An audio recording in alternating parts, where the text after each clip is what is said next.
Good evening, folks. Welcome back to the channel. It sure is a pleasure to see you. I hope you're doing well. It's quarter-final time for us. It is most definitely game on over in Wimbledon. Just the two for us today, two of the best. You may say it shouldn't take that much time at all. But as always, we're going to go through these matches. Anything I'm going for personally will be in that pinned comment. Make sure you're having a look at that.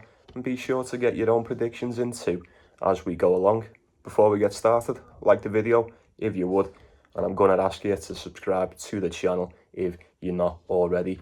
We're only 15 away from that 2k. Do me the favour, do yourself the favour. Who's it going to be? We go every single day for every match in every tournament over here. You can bet your ass on that. Get yourself involved. We would all love to have you. You can support the channel as well, only if you want to. There's a link in the description and the pinned comment, or you can just hit that thanks under the video. Like I said, don't feel obliged. It's only if you're feeling generous. But very well, folks. How did we all manage yesterday? I'll go first. Flavio Cobolli on the money line against Marin Cilic. Thank you very much. I will certainly take that. I was very impressed with Flavio Cobolli. And you know what? I mean, quick round of applause for Marin Cilic, folks. He's been fantastic. He's been absolutely fantastic. I mean, he's turned up to Wimbledon on a simply red vibe, hasn't he? Holding back the years. Unreal. Fantastic. Can't take anything away from the performances. Just didn't have enough in the tank to take on the Italian yesterday. But you let me know. Did you win? Did you lose? Did you come close? And one more thing as well before we do move on. The final outright is in a good spot. We are still in a good spot with that. I just need one more win from Alcaraz, Sinner and Djokovic. We do have Alcaraz playing today and the other two play in tomorrow's quarter-final matches, but we will most certainly cross that bridge when we come to it. And we'll waste no more time with it, folks. So let's get it on. First off, for us today, we've got Taylor Fritz and Khachanov. Can't wait for this. You don't need me to tell you this one most certainly does appear to be the more interesting of the two that we've got today. Now, these played each other twice before, both of them going the way of the Russian. But that was 5 years ago. Most recent match was the ATP Cup in 2020 and then 2019. Safe to say, they couldn't be more irrelevant coming into today, both on the hard court too. Both have been really good in Wimbledon. You can't fault either one. Both started off a bit slow. Both have had, somewhat patchy performances in spots, but you can't fault it either way. I mean, mainly with Taylor Fritz. I mean, look, apart from the obvious, the best of the best, I think Taylor Fritz has been the one to beat. Most certainly on the grass. You can't say he hasn't. 12 wins, 1 loss. The only person to beat Taylor Fritz on the grass so far this year was Corentin Moutet. Great. He really was playing that good, wasn't he? Look, you don't read into it too much. I mean, I say read into it too much. It's 1 loss amongst 13. I mean, it's absolutely nothing. It's a rather small footnote on what has been a more than impressive campaign for the American. But that loss was coming off the back of the title over in Stuttgart. So if you're going to lose a game, let it be the first round after coming off the title. We'll all let you have that one. But he didn't lose before it, and he hasn't lost since. Fantastic. Fonseca, Marcus Giron, Davidovich Fokina, Jensen Brooksby. That wrapped him up the title over in Eastbourne as well. And then he's just carried on over in Wimbledon. 5 sets against Gio, 5 sets against Gabe Diallo. I'm not going to say I had a couple of doubts. I had a couple of concerns thinking, is this where the fatigue starts to set in? He's played a lot of games. A lot of games he's put in, a lot of high-level performances as well. And the fact that he's managed to be able to replicate it for so long as well it's quite impressive, I must say. He then played Davidovich Fokina. It was a bit easier for him, 3-1. Only took the 4 sets to get that one done. We did see that over in Eastbourne, and it was more or less the same, just with an extra set, And then the best thing that could have happened to him was playing Jordan Thompson. I say the best thing that could have happened, look, it was a walkover. The best thing that could have happened was Jordan Thompson pulling out. He didn't have to play much or put in much effort for that matter. And fair play to Jordan Thompson as well. He had a decent campaign, did he not? I was surprised he lasted this long, but let's just say I weren't that surprised. He ended up pulling out when he did. There's no shame in that. I always say if you can't play, then just don't. Even if Jordan Thompson turned up fully fit, I fear it may not have been nowhere near enough to take out the mighty Taylor Fritz. But that doesn't really mean much. The fact is, he's had the rest. Perfect for him. I suppose the same could be said about Khachanov to some extent. 10 wins, 2 losses so far on the grass. It's been good. Been very good, man. I said in one of the previous videos, he's most definitely saved his best tennis for the month of June, especially coming into Wimbledon as well. Do we think he beats Taylor Fritz? No, like, history would suggest he's more than capable of doing so, but like I said, that was 5 years ago. That doesn't really mean anything coming into this. He most certainly has never faced this version of Taylor Fritz. This is Taylor Blitz, innit? Not many people are coming close to this guy on the grass. Although they have both played very, very good in Wimbledon, I will say Taylor Fritz has operated on a slightly, if not a little bit higher level. Statistically, kind of expected though. Like I said, he has most definitely been the guy to beat over on the grass. I think Khachanov looked decent. I mean, he smoked Mackenzie McDonald, straight sets, easy as you like, really. 7-5, 6-4, 6-4. I was very concerned against Mochizuki. He dropped that first set 6-1. That went to 5 sets. Not very convincing. And then he played Nuno Borges. And off the back of the Mochizuki performance, I thought he was going to struggle in that. And that's exactly what he did. That went 5 sets. 5th set tiebreaker is what it took to get past the Portuguese. Back-to-back 5-setters, and just when you thought it weren't going to get any easier for the Russian, he bumped into Kamil Masharov, who, let me just remind you, was on an absolute flyer before he got to the round of 16. And then appeared to run into somewhat of a brick wall in Karen Khachanov. He stood no chance. Straight sets from the Russian there. Easy as you like. 6-4, 6-2, 6-3. Just gotten better, put in an absolute belter there. Makes this one all the more interesting, I will admit. That's tough business. I mean, I've got Taylor Fritz around 1.3. That is a big price. That's very slim. That's very, very slim. Now, look, did I expect Taylor Fritz to be the favourite? Of course I did. Do I agree with Taylor Fritz being the favourite? Fucking absolutely. Absolutely. Would I be taking Taylor Fritz at 1.3? Like, that's a parlay piece. That's as slim as it gets. The slimmest of parlay pieces if you're super, super desperate. But, you know, just try and rein it in a little bit if you're going for something like that. 1.3, would I go for that? Absolutely not. Absolutely not. I suppose that means I don't necessarily agree with the price being 1.3. I would opened up at 1.4 and it's dropped to 1.3. Karen Khachanov, around a 2-1 dog, and it's, you know, it's climbing 3/4 of the way there to a 3-1 dog. You could even get him a 3-1, or fuck knows, who knows which way this is going to go. I do think 1.3 is a bit steep for Taylor Fritz, although I am expecting him to win. Khachanov's no joke, man. I think what you're going to get from these on the day, I could be wrong.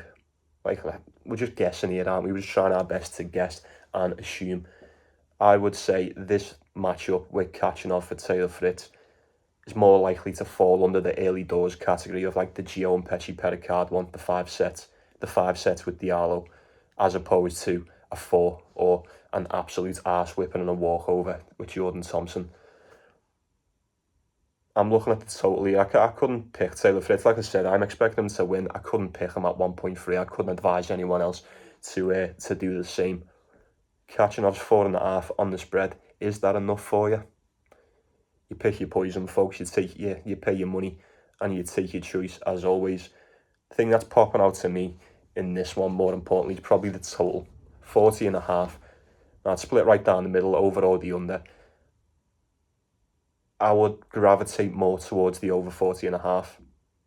I'm kind of expecting a tiebreaker in this, but probably expect 2. I think either one's going to win it in straight sets.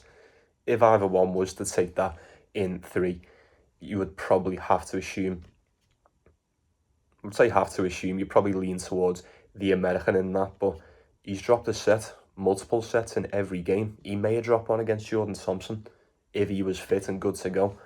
I don't know. 2 against Gio, 2 against Diallo, 1 against Davidovich Fokina. I would imagine Khachanov is more than capable of taking a set off Taylor Fritz, man. He's tough. I think they possess a rather similar game between the pair of them, although I think anything Khachanov, I'm not going to say Taylor Fritz can do everything, but I'd say a lot. There's a lot of areas than what Khachanov's good at. I think Taylor Fritz can probably just give you a little bit more on the day.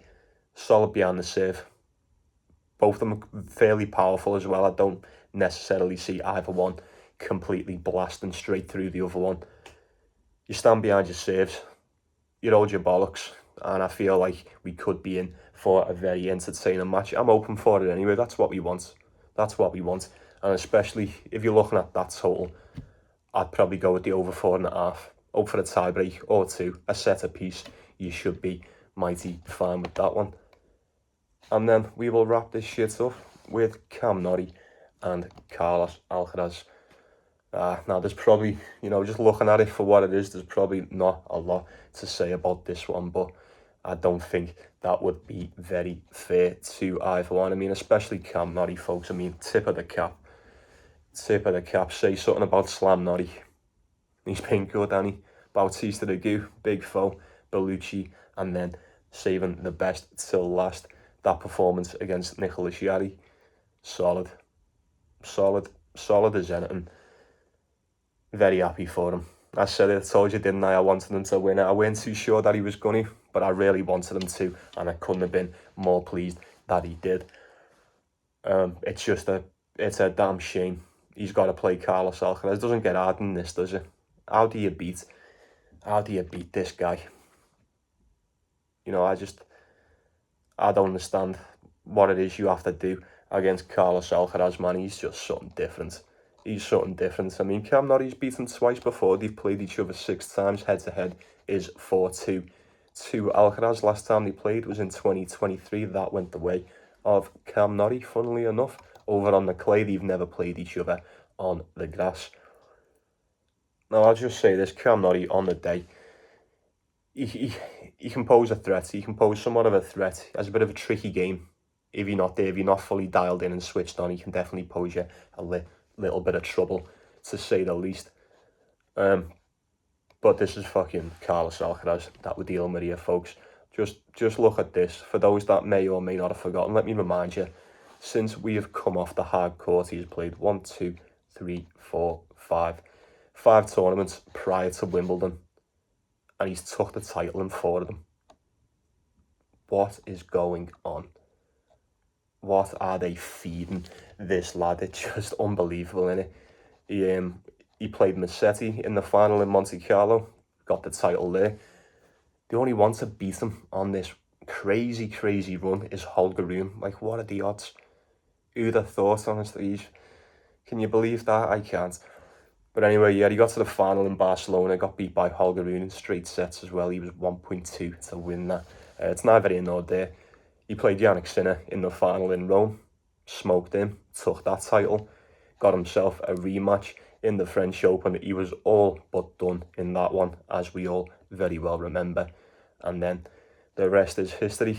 He somehow got that title. He went into Queens, played Lehechka in the final, took that one, and now he's in Wimbledon.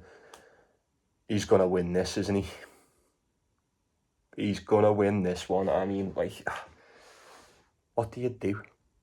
Did anyone watch the Jannik Sinner match today? Well, you know what, fuck it, we'll save that till tomorrow. We'll touch on, I've got more to say about that tomorrow one, but you can probably see what I'm getting at. I mean,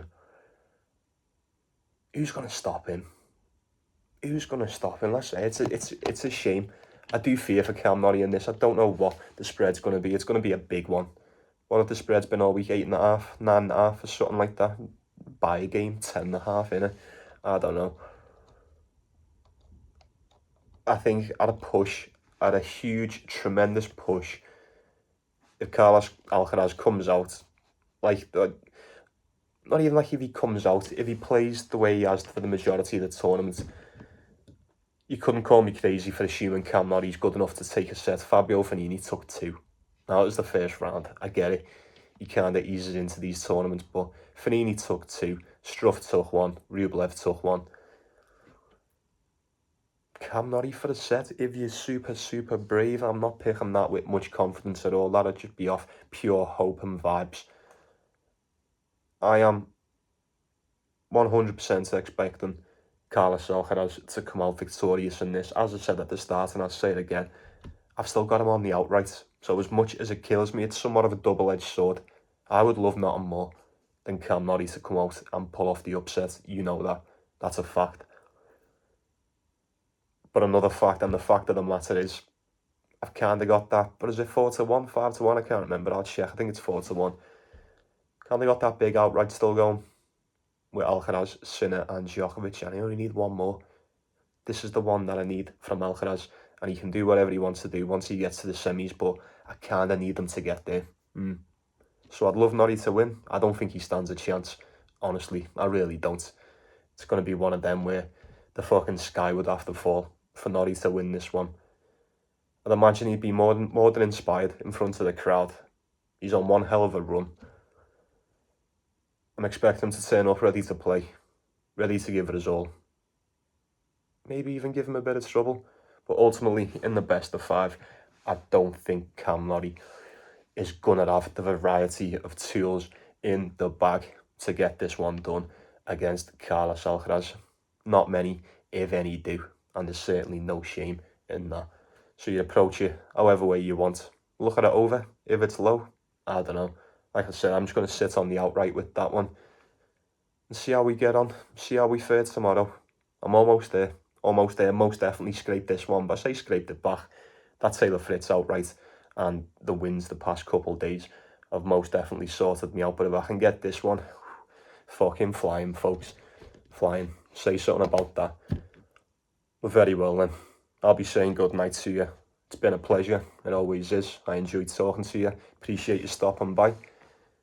Take it easy, yeah. You take care of yourselves. You take care of one another, most importantly. Like and subscribe. Like and subscribe, if you would, of course. Let me know what you're going for. Let me know what you're going for. It's quite early over here. I managed to get this one out on time. I told you we'd get back to normal. Monday, Tuesdays. I'm a bit fucked on the weekend. I finished my night Saturday morning, so, you know, I gotta give your boy a bit of rest, haven't you? But this one should be out at a normal time. Let me know as well. Let me know if you've made it this far. What time is it? Where you're at? 'Cause I know you're all in different states. I was checking the other day and I didn't realise some of the time zones over in the States are fucking crazy, aren't they? I didn't realise there's like, yeah, you know what I mean. Waste no more time with it. I'll fucking let you go. Get on with your night. Enjoy your Monday or your Tuesday. It's probably whatever time zones we've just discussed that. Enjoy your night, folks. It's always a pleasure. See you in a bit, yeah. Let's go get that cash today, and I'll see you all tomorrow.